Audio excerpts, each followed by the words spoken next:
miss you too. Hi everyone, welcome. Thank you for joining us. Yay! All right. I am personally proud of all of you for braving what is very, very bad weather for the Bay Area. So thank you so much. I know you could be anywhere, and you are here joining us tonight at Green Apple Books on the Park. My name is Carl Johnson. I'm the event coordinator for Green Apple, and tonight I am very happy to welcome Erin Carnes for a celebration. We are celebrating the new edition of In Defense of Ska. Let's give it up one more time.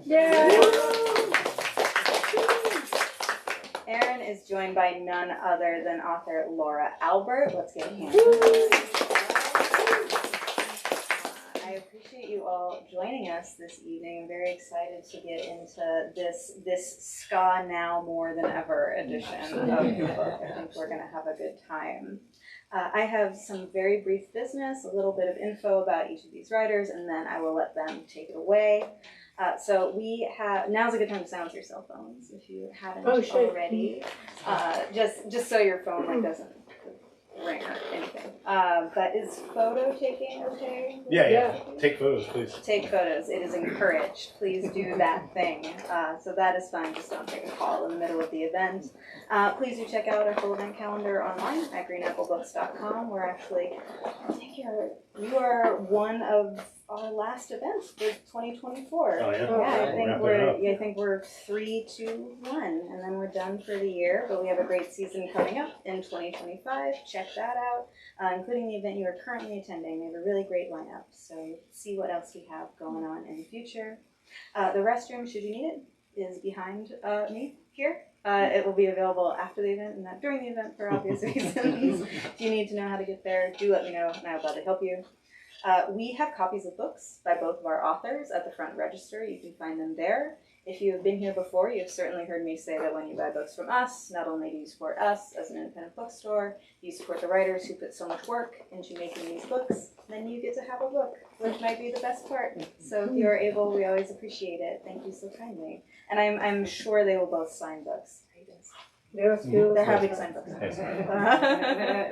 So that's a special perk as well. If you've never read her books, I highly recommend. I'm a big fan. I read her books back when they were published in the 2000s. Yeah. Excellent books. Well, thank you so much. Yeah, thank you. And a great pairing of the two this evening. I think you can go home with the package set there. Without further ado, I'm going to go ahead and introduce the two authors who are joining us tonight. First, Laura Albert has won international acclaim for her fiction. Writing as J.T. Leroy, she is the author of the best-selling novel Sarah and The Heart is Deceitful Above All Things, as well as the novella Herald's End. She is the subject of Jeff Fuzik's feature documentary, author, The J.T. Leroy Story, and Lynn Hirschman Leeson's film, The Ballad of J.T. Leroy. She has written for the New York Times, The Forward, London Times, and many other publications. She also serves as a board member of the Independent Living Resource Center in San Francisco. Let's give one more hand for Laura Albert. And last but most certainly not least, Erin Carnes is a music journalist based out of Sacramento, California.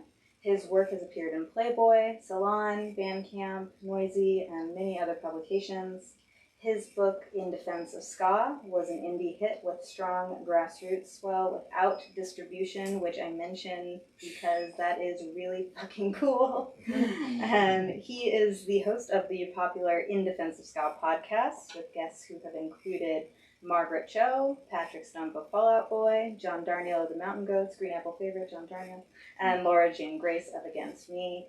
The new edition of In Defense of Ska is the reason we are here tonight. Let's give one more hand for Erin Carnes.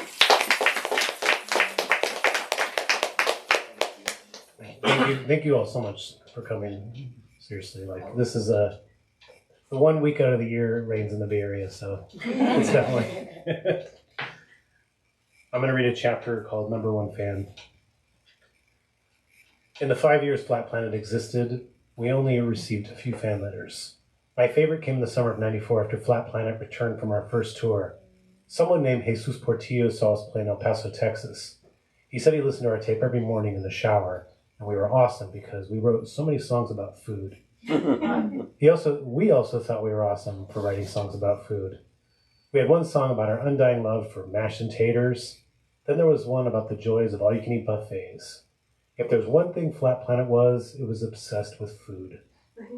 Jesus included a phone number in his letter, and so I gave him a buzz.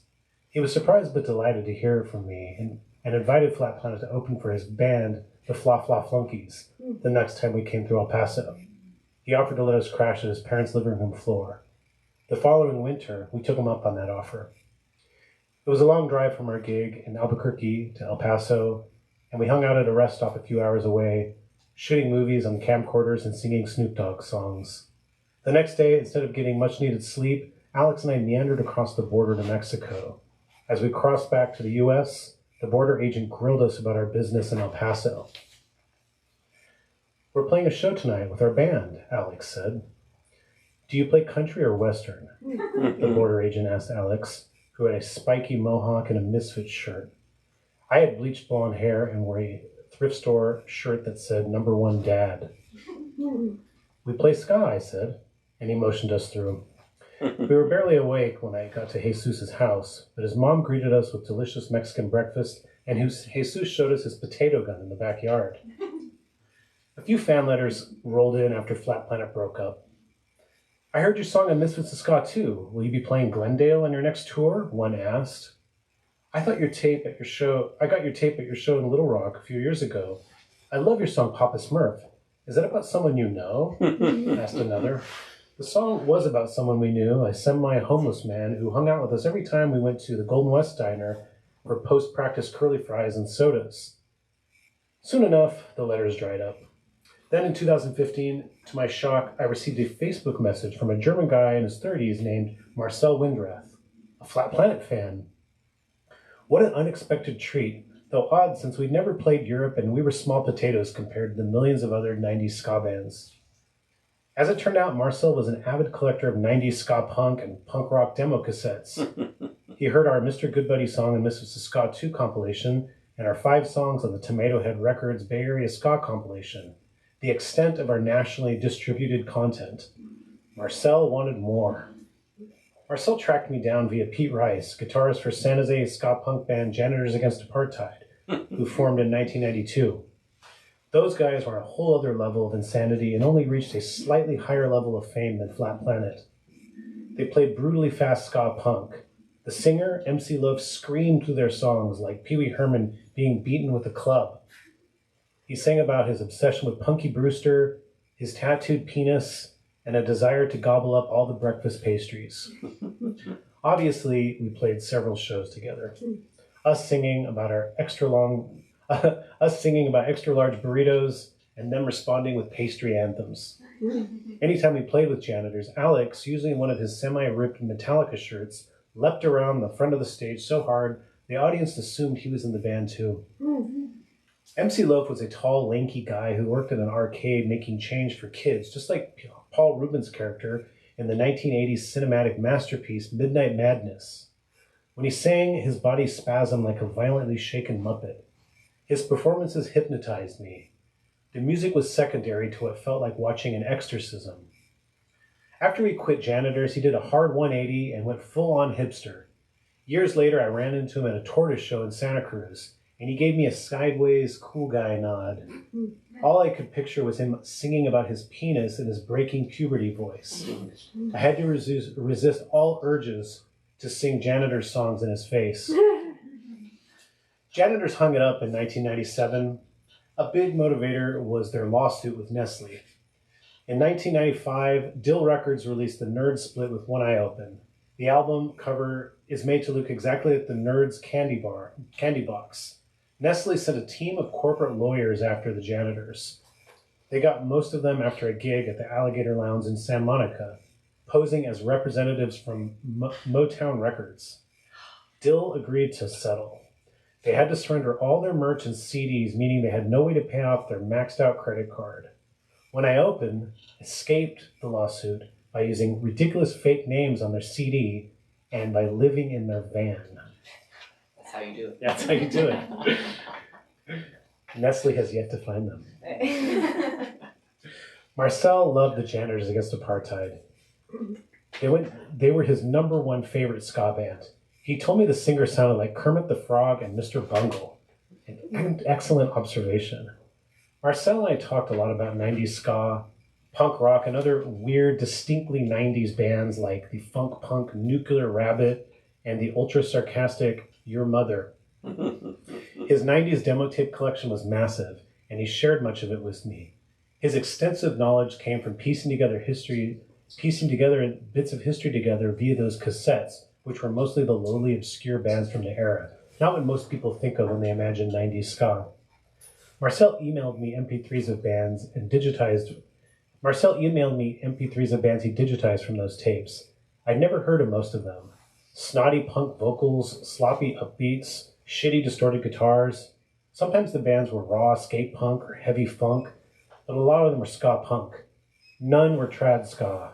That was not his thing. He sent me bands like Splurge, Crankshaft, Wet Nap, Agent 23, and the P-Tanks, all excellent time capsules from this era. Marcel sent me these relics and ended the emails with, "Hope these songs will make your day a little bit brighter." Eventually, I dug through a memorabilia box in the garage and found the original Flat Planet demo for La Venganza del Muerte, as well as a live recording we made a dozen copies of called A Message to Rudy. I sent them to him. He liked them and eventually digitized them for me. "Hey, I heard your tape. It's great. No fillers, all winners. Some tracks I knew from comps, but here are raw, and I prefer that." One song confused him. Who's Joey Lawrence? I had written a song called I Want to Be Joey Lawrence to tribute the 80s pop star, or the 80s actor turned 90s pop star. Neither Blossom reruns nor Joey Lawrence's hit single There's Nothing My Love Can't Fix had reached Germany, apparently. So I had to give Marcel a detailed history lesson on Joey Lawrence with a link to his music and a messy explanation of why I thought it was funny to pretend to like him. He replied, typical 90s stuff. A boy with a bad haircut who's a checker for the chicks. Doesn't he look like that one guy from Full House, the comedy series? In one message, Marcel casually referenced a three-way split cassette he scored that included Flat Planet, and he had questions for me about it. I had no idea what he was talking about. He sent me a photo of the cover and the liner notes. The tape had tracks by The Janitors, Midwest band Stinkfish, and Flat Planet. A bootleg. Someone bootlegged my band. Someone felt like they could profit off of Flat Planet. My band. Me. We were important. Marcel and I have been chatting online for years now. At first, he asked me a lot of questions about Flat Planet and ska punk bands, and he's probably educated me a lot more on 90s ska than the other way around. I'm surprised at the number of bands actively touring and recording right under my nose in the 90s and how good they all were. Maybe it's just nostalgia, all those angst-filled teens just learning to play their instruments, cranking out fun, sloppy jams, and throwing out their craziest oddball ideas whenever they felt like it. It pleases my ears. They were the energy driving the scene, not the popular bands. Marcel asked me once to describe my favorite Janitors Against Apartheid show. He only knew them from their tapes. How strange to know them only from their lo-fi cassette recordings. To me, Janitors were all about their live show. I don't think I'd ever listened to their tapes before. I told them about a show at Foothill College just outside of San Jose. 20 people in attendance, including me and my friend Nate. Janitors bought a big bucket of stuffed animals and some big wheels.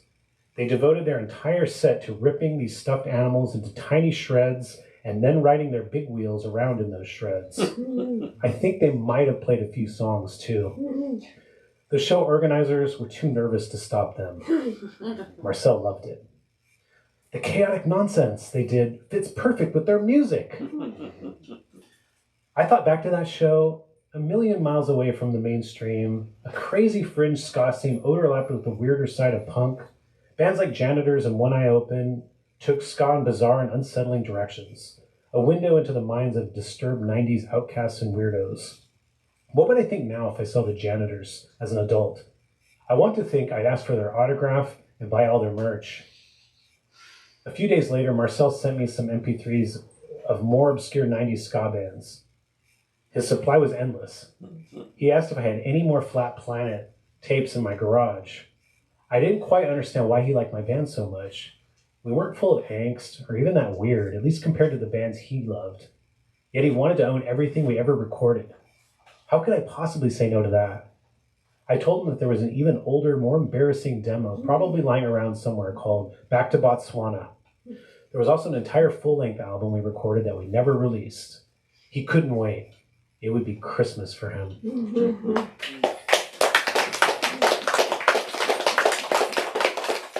I want to read just a couple, like one sentence that's in the brand new intro of the second edition. Just one sentence. Please listen to the In Defense of Ska podcast, which is great because it's like my book, but with Adam Davis occasionally inserting comments. That's me!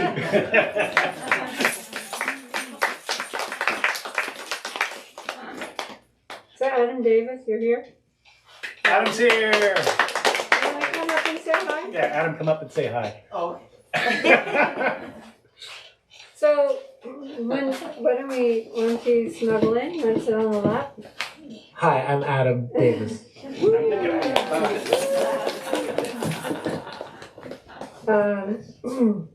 Later we'll do the lap dance.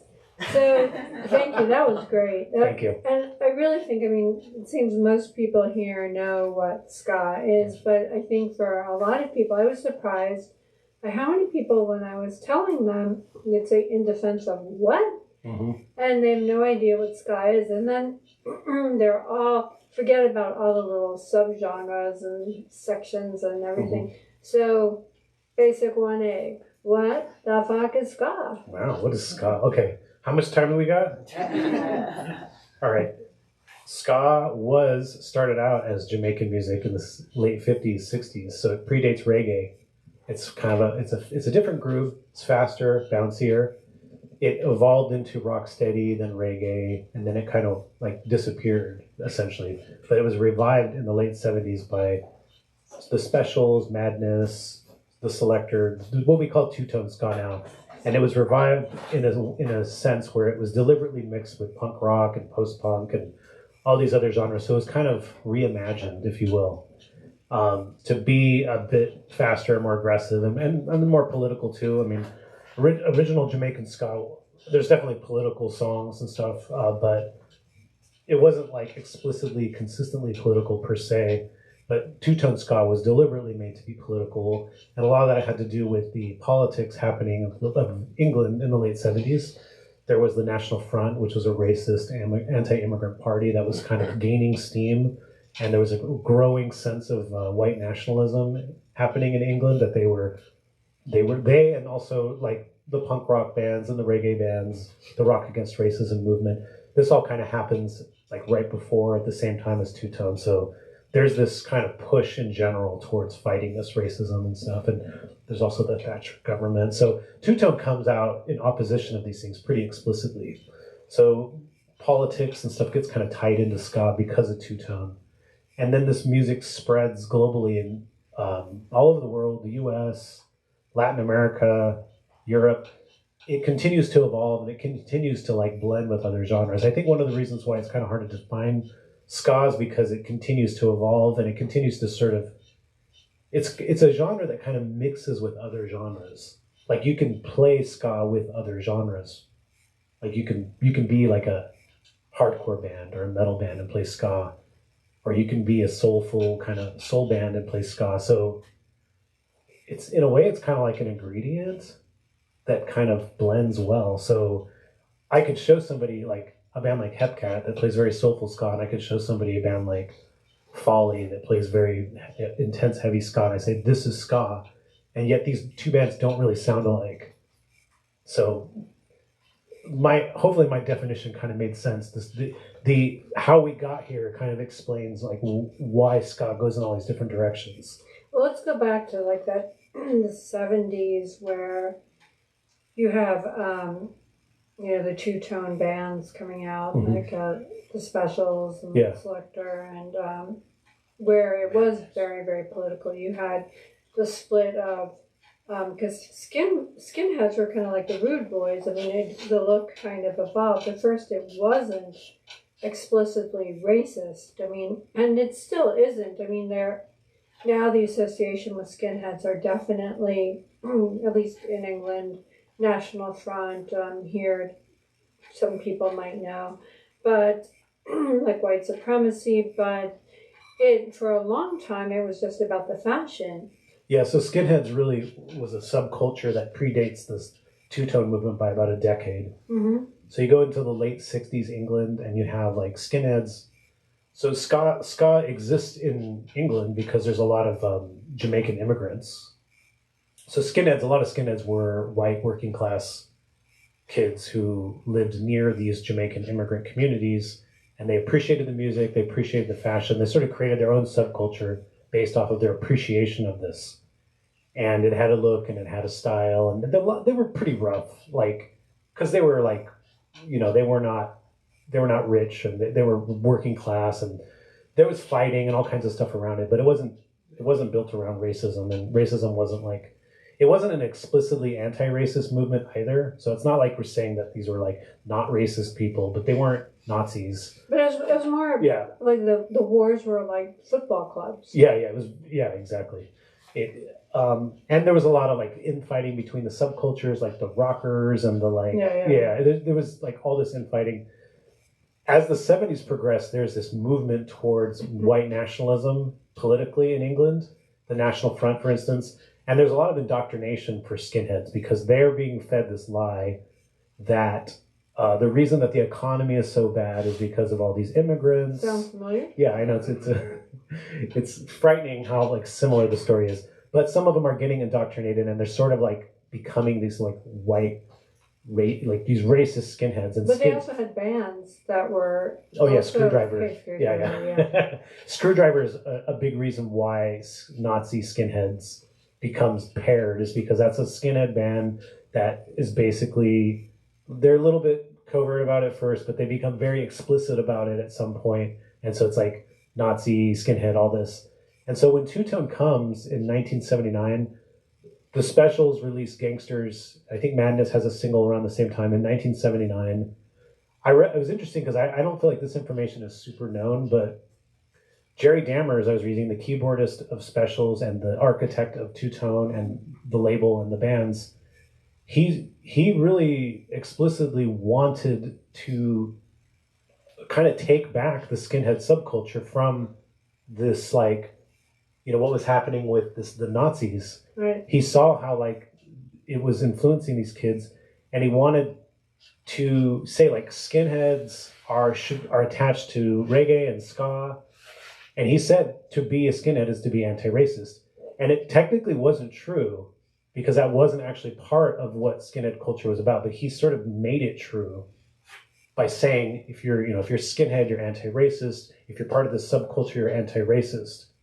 And so it's an interesting like way he like retold history, like in a positive way, because going forward, I think that skinhead culture has actually been kind of at odds. Like, you're either anti-racist or you're racist. Like, that's where skinhead culture has gone since then in England and the US. And I think the anti-racist side has been a lot more vocal and a lot more, has made a lot more movement than the racist side has.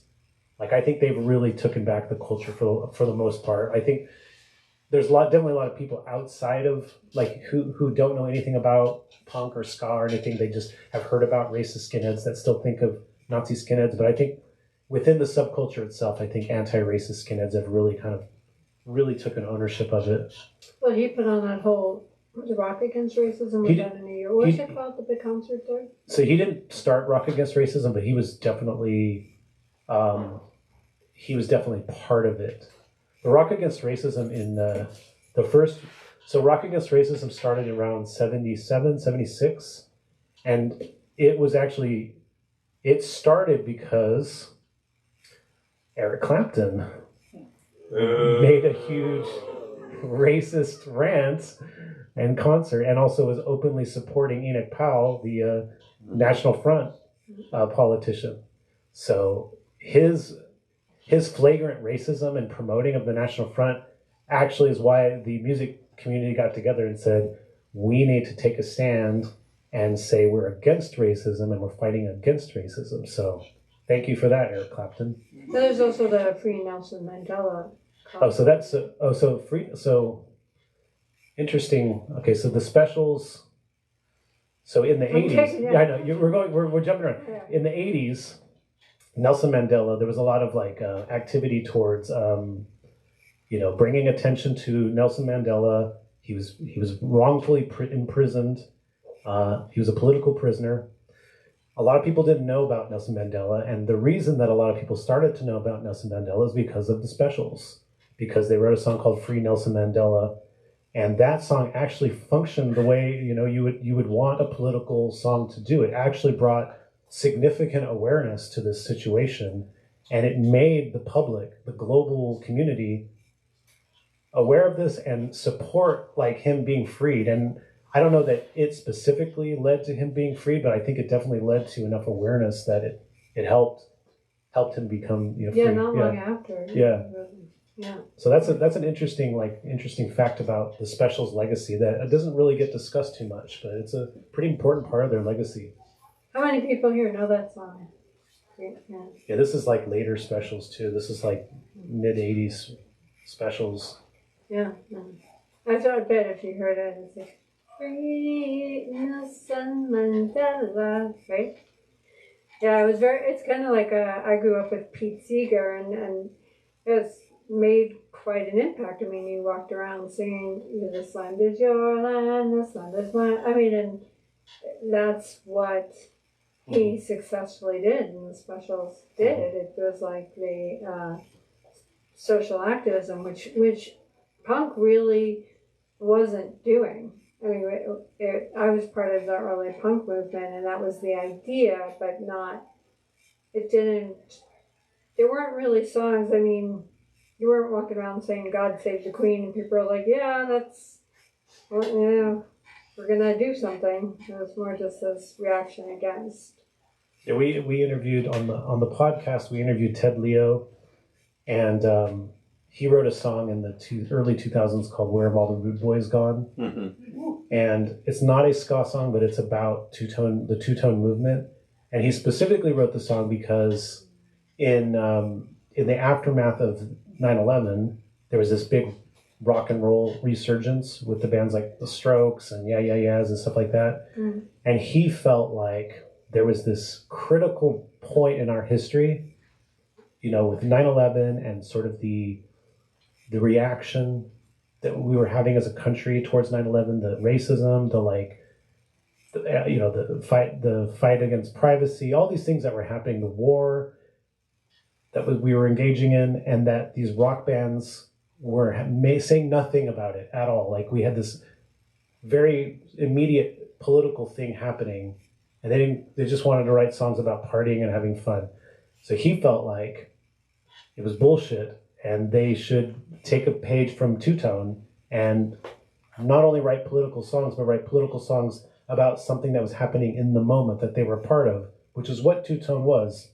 It wasn't just political songs. It was like related to things that were happening in England at the time they were happening, which is, I don't know how often bands are really so hyper engaged with the moment like that. Like that was definitely happening in the 60s. Yeah. Like it wasn't just political. It was, this war was this, everything that was happening. So what did he do? Well, that was his statement, That was just a statement he made, But did bands heed that? Did bands form? Not really. No, not really. I think it was just his own expression of frustration. So what was going on in the ska community during that time? Ska was reeling in the early 2000s. They were reeling from it becoming once a vibrant mainstream genre to being kind of going back into the underground, to becoming a more subculture. Were they being political?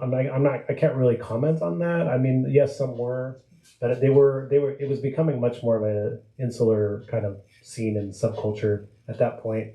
when you get into the early 2000s? I mean, it's interesting because in New York City hardcore scene, which I was a part of, the skinheads were very different than the British skinheads. There were a few skinheads walking around that were straight up, wearing the Fred Perry and the Doc Martens and, the braces, the oxblood. Anyway, but then the New York skinhead fashion, and there's the whole ska fashion and how that's evolved. The pork pie hat and even the checkerboard.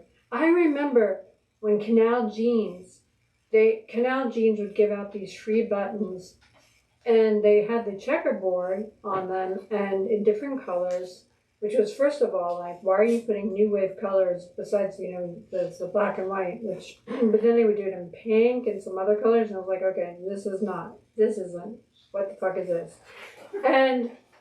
But they were appropriating something to sell their, like a logo, and we knew what it meant to sell jeans. And what we would do is take their free badges and use whiteout, and I have still quite the collection we would paint over them and make punk badges and sell them in CBGBs.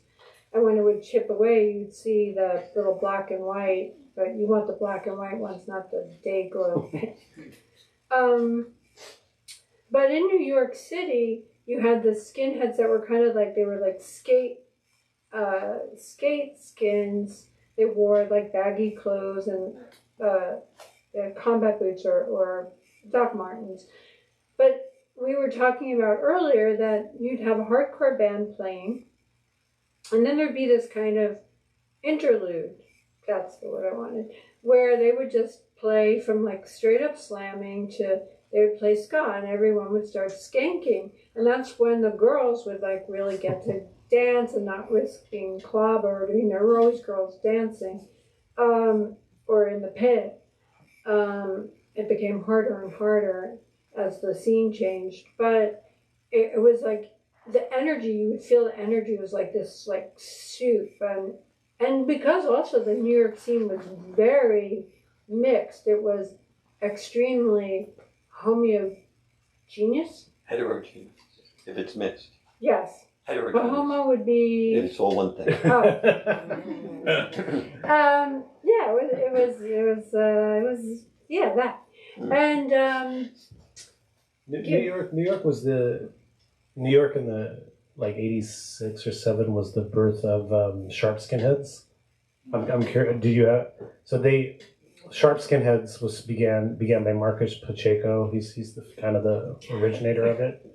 He's a skinhead in New York, and the initial intention behind it was really more just to kind of educate people, and because there was a lot of stuff coming out, like a lot of TV shows, a lot of scare stuff about Nazi skinheads. So he started it more to like kind of try to educate people that like say no, skinheads are anti-racist, and that those aren't even skinheads; those are boneheads. That was kind of the thing.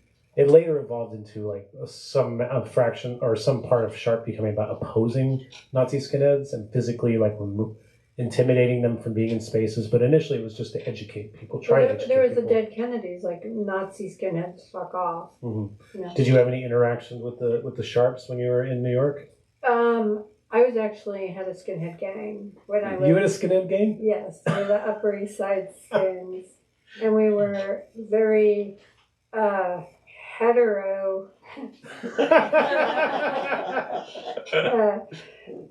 Genius. Yeah.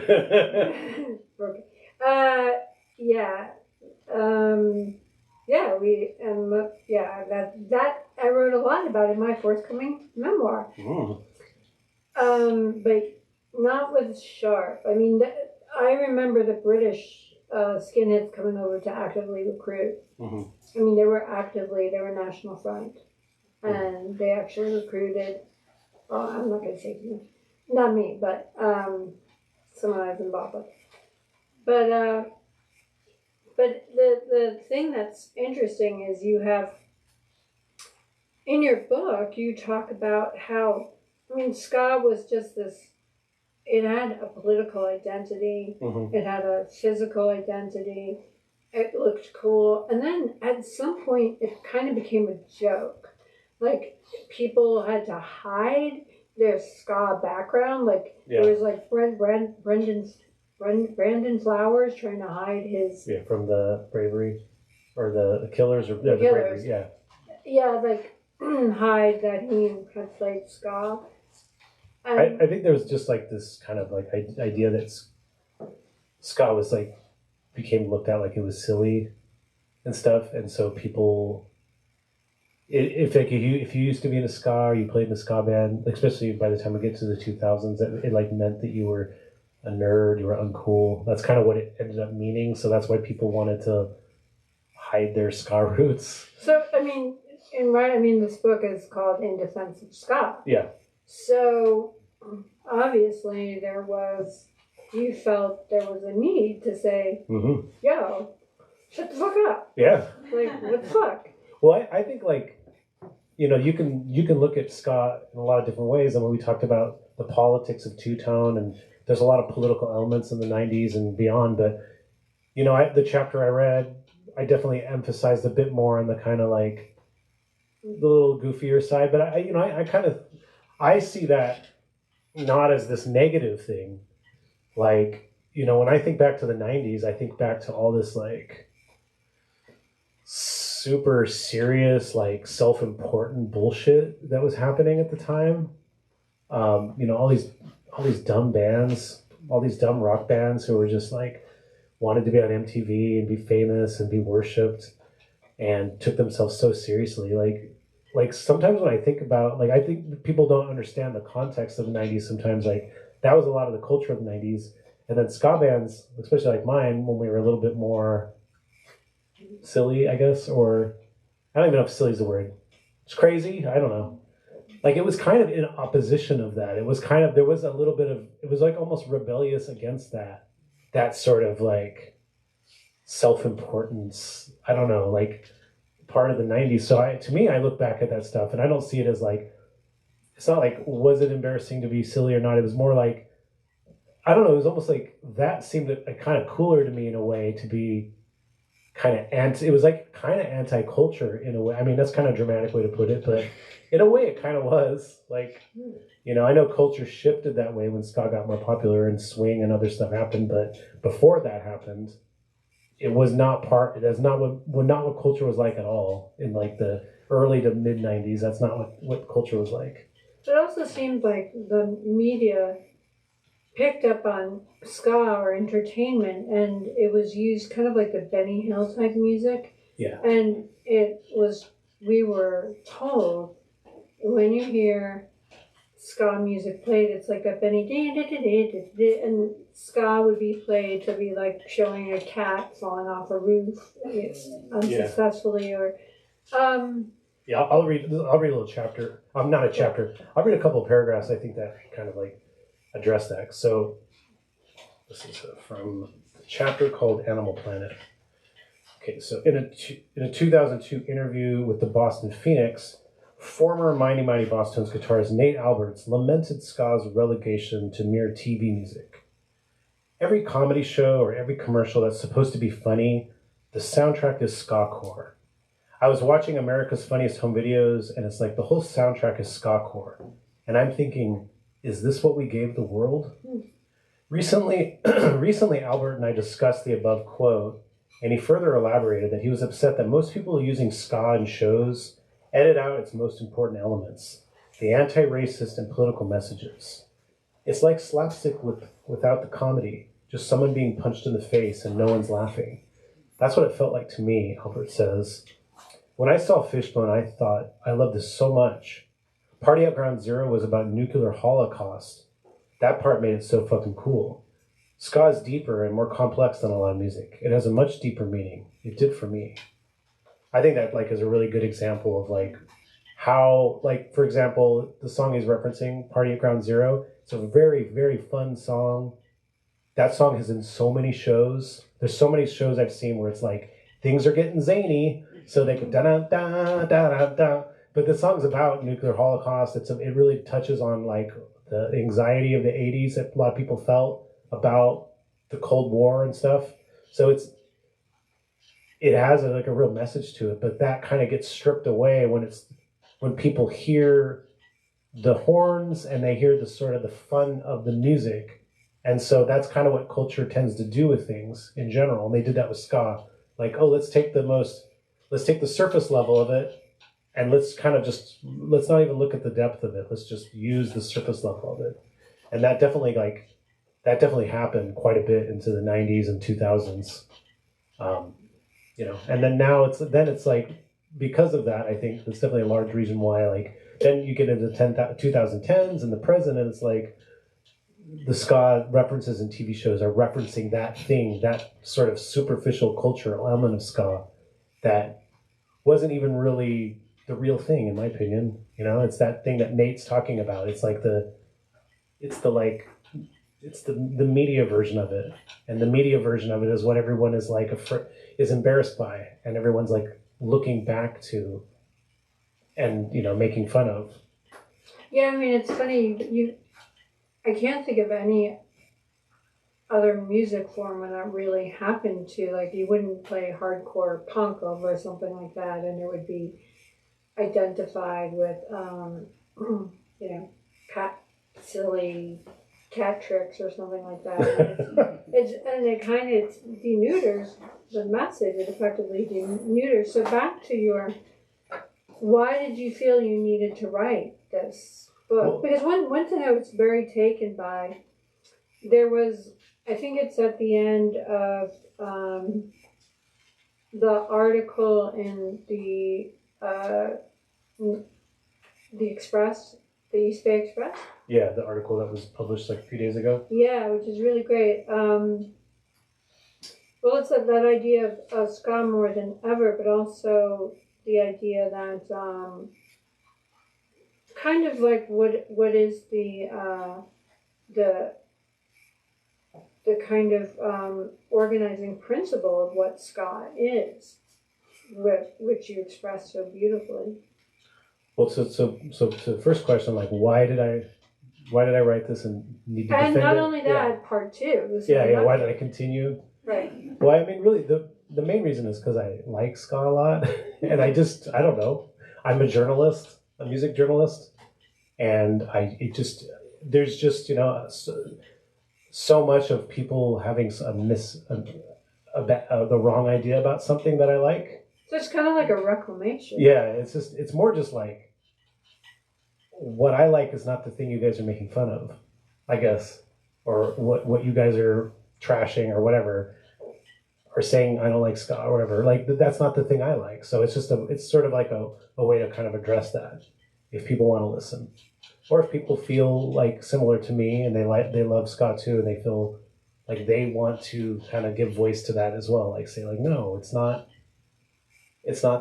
this cartoon thing that you're claiming it is, And I'm not. It's like, I'm not the character, the ska character, the goofy guy with the fedora. That's not me. I'm not that. I'm just a music fan, I mean, that's the thing. I'm just like a music fan. I'm like a person that obsesses over music, and ska happens to be one of the things that I love. I don't look like a ska character. I guess I'm wearing checkered pants, but my wife makes me wear that for events because she thinks I need to look more ska. But I never wear these outside of these events. Fast question. How did the checker design become identified? That was a two-tone thing, and everybody says it's because it symbolizes unity between black and white, and I think that's actually wrong. And I can't remember the real reason. I think it was just like some sticker design that Jerry had. But I think everyone's okay with the fact that everyone thinks that checkers means black and white unity. And so we accept that. And so, but I don't think that was actually its intention. I just think it became that. Anyways, but it was from Two-Tone. But so you were saying about updating the book. Yeah, the reason I updated it, see, I think the reason that I put so much work into this and I've updated this is because I'm a music journalist, and I think a lot and obsess a lot, and I think it's an area where other journalists aren't covering it. So it kind of gives me all this space to do all this. Like, there's so many people writing books about hip hop, about punk rock. Like, you know, I could contribute to that, but in a way it's like, what do I have to say that hasn't already been said about these other genres? But I have lots to say about ska, and there's a lot that hasn't been said about ska. And I can continue, Adam and I can continue to do podcasts, and it still feels new and fresh. There's still not very many people, like, there are people doing stuff about ska. There's very few, in my opinion, that are treating it with like depth and seriousness, like the way we do with the podcast and the way I do with the book. And that's what I feel like has been missing. Like people giving ska like a serious regard and like really serious time, and like doing interviews that are like really serious and in depth, like really taking the history seriously. Like it's a totally missing thing. So like, I don't know, as a music journalist and a music lover, it's great to have a thing that I care about that I can kind of be an expert on and continue to contribute to, and it still is new information, and it's still adding to the narrative rather than like regurgitating stuff that's been said over and over again for like 30 years. Well, I think it's so important. Like, I have a friend, Fotis, who's in Greece, and he's in a ska band. What's the band called? Oh, fuck. Sorry, Fotis. I lose points for that. But and I don't know if they're specifically ska, but I think they are. But what does he play? I mean, he's studying Plays guitar. saxophone. Maybe studying saxophone now. Yeah, and plays guitar. But I mean, there's a real desire, these pockets around the world. But you said in that interview, kind of what the organizing principle that you used out was ska, about ska, that I thought was so beautiful. Did I say, like, I'm sure, what did I say? No, I think, well, one of the things I've noticed about ska that seems to transcend era, location, it seems like, it's true with all subcultures to some degree that it's about community, and it really emphasizes the beauty and power of community. But I feel like it's especially true in ska.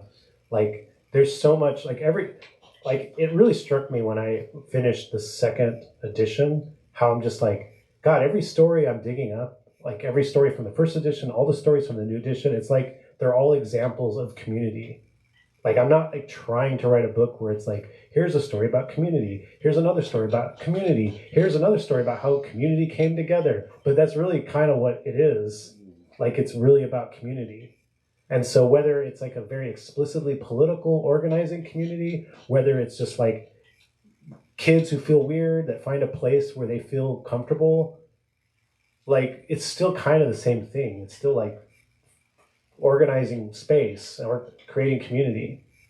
And so much of the dances, I mean, I follow so many Instagram creators who just are dancing in the pure joy. I know in Brazil it's quite big. Ska. I think we're ready to open it up for questions. So if you don't have any, I will call on you. Please say your name. My name is Ron. I have a comment and a question. Okay. The comment is that if you, as a ska fan who have seen like the specials and Madness and groups like that, I would say the best way to understand ska is to go back and understand it from a cultural, historical phenomenon. And to Trojan Label has a multi-CD disc set of ska, which I would highly recommend to anyone. You can find it in Amoeba or probably most music stores. The question I have is, why are there so few women in ska? Is there an implicit sexism going on? I don't know why there's not a lot of women musicians, but there's a lot of women attendees. Like, if you go to ska shows, it's not all dudes. Like, there's plenty of like men and women in fact, talking to like punk and hardcore musicians or people in the 80s, they talked about how like you go to the hardcore shows and like it would be like all guys, and then you go to the ska shows and it would be mixed. So I don't know. I can't really answer why the musician makeup is the way it is, but I would say that the shows themselves are inclusive and welcoming, and women definitely feel comfortable at ska shows. The Trojan, interesting about the Trojan, it took until like mid to late 80s to where those Trojan records started to make their way to the US, because they were like reissues and they were extremely hard to come by. But the Trojan reissues seeped their way into the US in the mid to late 80s, and they were definitely an influencing factor on what started to lay the groundwork for a newer trad ska bands. Like a band like Hepcat, like they all came up like hearing Two Tone and hearing like the Untouchables and Fishbone, and like, which is all very fast and intense. And then they started hearing the Trojan records, and I was like, oh, this is my jam. And then like the DJs at these ska shows would have like, you know, crates of records that they play between bands, and they'd probably have like one Trojan record, and they would like they would wait for them to play like one or two Trojan songs, and then they'd get on the floor and like they dance like the traditional type of ska dance and stuff. And then so those types of kids were the ones that pushed forward in the 90s to do like kind of retro, like new traditional ska music. So those Trojan comps were super important in terms of like pushing a new version of trad ska forward. Where was that based? Where did that? Well, the story I was telling was in LA. LA is probably in the history of US ska, LA is the most vibrant traditional ska scene in the 80s and the 90s to the present. It's traditional ska there has really thrived more than any other city in the US. That's interesting. Yeah. As well as other kinds of ska. I mean, it's a pretty vibrant city for ska, but specifically traditional ska. The young man in the back had a question. What's your name? James. And what instrument do you play? Trombone. Oh, awesome. Wow, badass.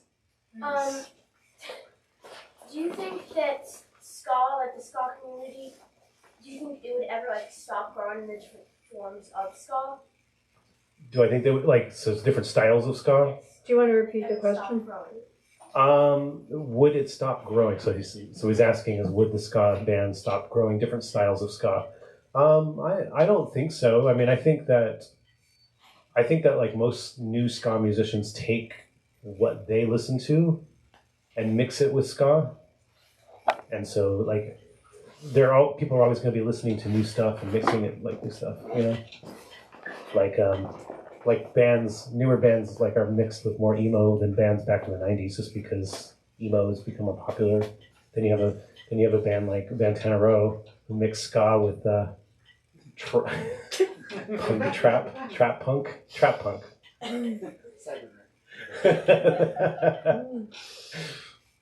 Yes. What's the worst ska punk band name you've ever heard? Let's see. Is it Ska the Hut or Adam? What is it? There's a worse one, isn't there? Battle Ska Galactus. Battle Ska Galactus Ska. Wow. Do you know where that band was from? I don't. I just had a sticker of theirs. Battle Ska Galactus Ska. Is there any other ska bands that have two ska puns in their name? Are they the only ones? That's it. Yeah, I think they are. That's pretty good. The best ska pun is tied between Mephistopheles and Scotalites. Yeah. Scotalites are a great band. Yeah. The original ska band Yeah. used a ska pun. So let that sink in. So it's not, you can't say ska puns are bad, but it started with Scotalites. Any more questions?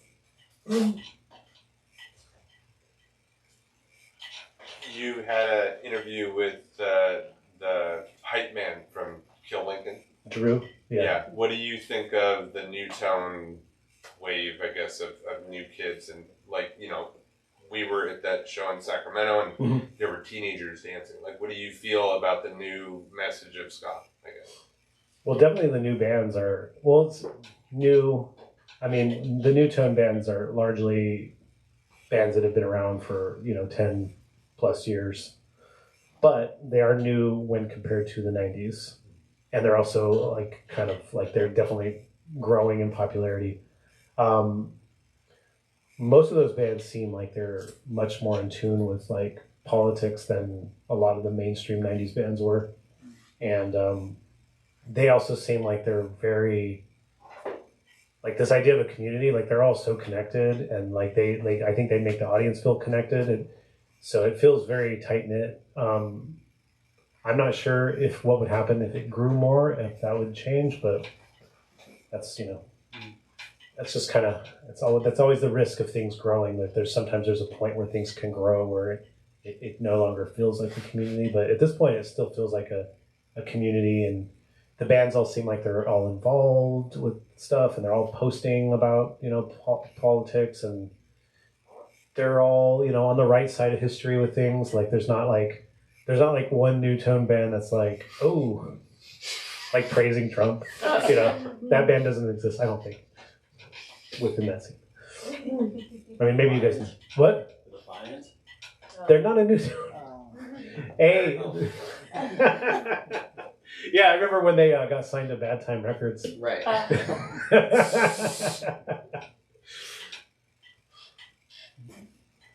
Really? So if I want to go see bands from here, any recommendations? Who do people recommend from San Francisco? Yes, who do you recommend? Oh, who are you pointing at? James, who are you pointing at? What's his band name? Omnigon. Omnigon. Okay, I will check out Omnigon. Yeah. Where do you play? Omnigon. Am I saying it right? Last time we played in San Francisco was at the Fillmore. Right. That was really cool. Yeah, there's Usually like the size of the place we play is like Palmdale. Yeah, there is a show at Bottom of the Hill after this, but not local. Bite Me Bambi from like Orange County, and Barstool Preachers from England. And don't forget voluntary hazing. Voluntary hazing from San Jose, California. A 12-piece ska band. A 12-piece ska band. That. At Bottom of the Hill? Yes. Tonight. Right now? It's tonight. Just everyone hop in the Vantana Row van Sure. and head over. 12 days? Okay. Have you seen our slogan? What's your It slogan? says "Skank kindly" on the side of our van. Does it really? Skank kindly, mosh weirdly. Help up your new friend. On both sides. Damn, I That's got so, it. that's so great of Do you want you. to repeat that? What it says? Skank kindly, Yeah. mosh weirdly. It Okay. works. Okay. It works. Good. It works. As long as you get that far, man, it's effective. When Vantana Row plays drive-by shows, They read that. how often do people skank? Honestly, more than you. But it's two-stepping in hardcore. It's two-stepping. It's almost Yeah. the Okay. It's the same. I say it's the same. Two-stepping. same. So. Yeah, we didn't even get into all the dances and fashion. And do people still wear pork pie hats? I mean, it happens. I mean, I don't feel like I see a ton of it. Go to a slacker show. Or Yeah, you go to like a more traditional oriented ska show, you're definitely going to see it. But it'd be kind of interesting if it'd be really interesting if like a young band came out like all about trad ska, and then they had a bunch of young fans who were all about the fashion. That would be pretty rad to It's see. going on in Europe. I mean, my friend, I think he wears that. He dresses in that manner. And, yeah. I think it's happening. We need we got one more question. Okay, one more question. Adam Davis from Omnigon. What's Mike Park really like? And can you tell us your favorite Mike Park story? Actually, when I was in Portland a few days ago, and I got asked this question, Hell yeah. and I had to give a very detailed explanation to explain. They didn't accept that Mike Park is crazy. I had to explain how he was Who crazy. is Mark? So Mike Park, he was in this band called Skank and Pickle. They were from this area. They were like my introduction to ska. And then when that band broke up, he started Asian Man Records, which is a pretty significant record label, and they're still going strong. And so, and he was a friend, and I lived at his house for a while, and he's kind of a friend / mentor, but he's just an insane person. Like he listened. I mean, I say that with so much fondness. He listens to the podcast. He gives me lots of criticism, I guess you could say.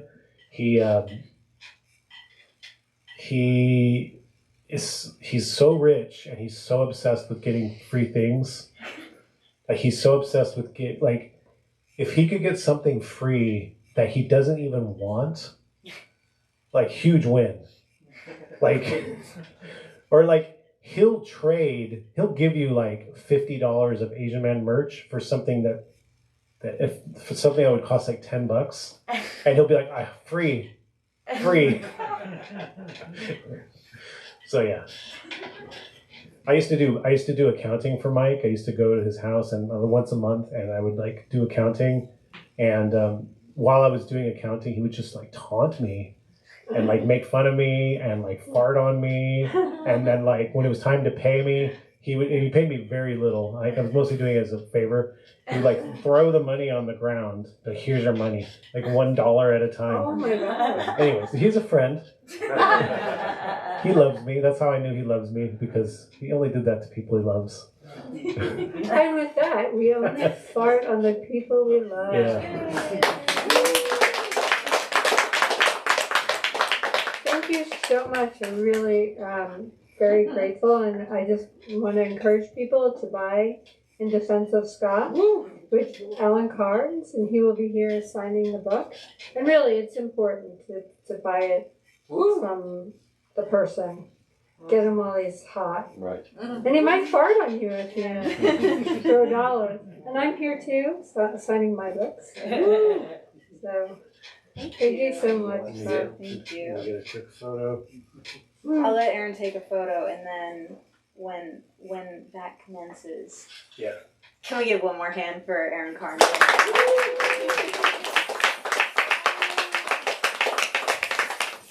Thank you both so much. This was really fun. You all made it really fun too. I'm glad to have you all here. This was a good time. A good time to have by all. Yeah. I Yes, thank you very appreciate much. you. And Aaron, I'm gonna have you at the back.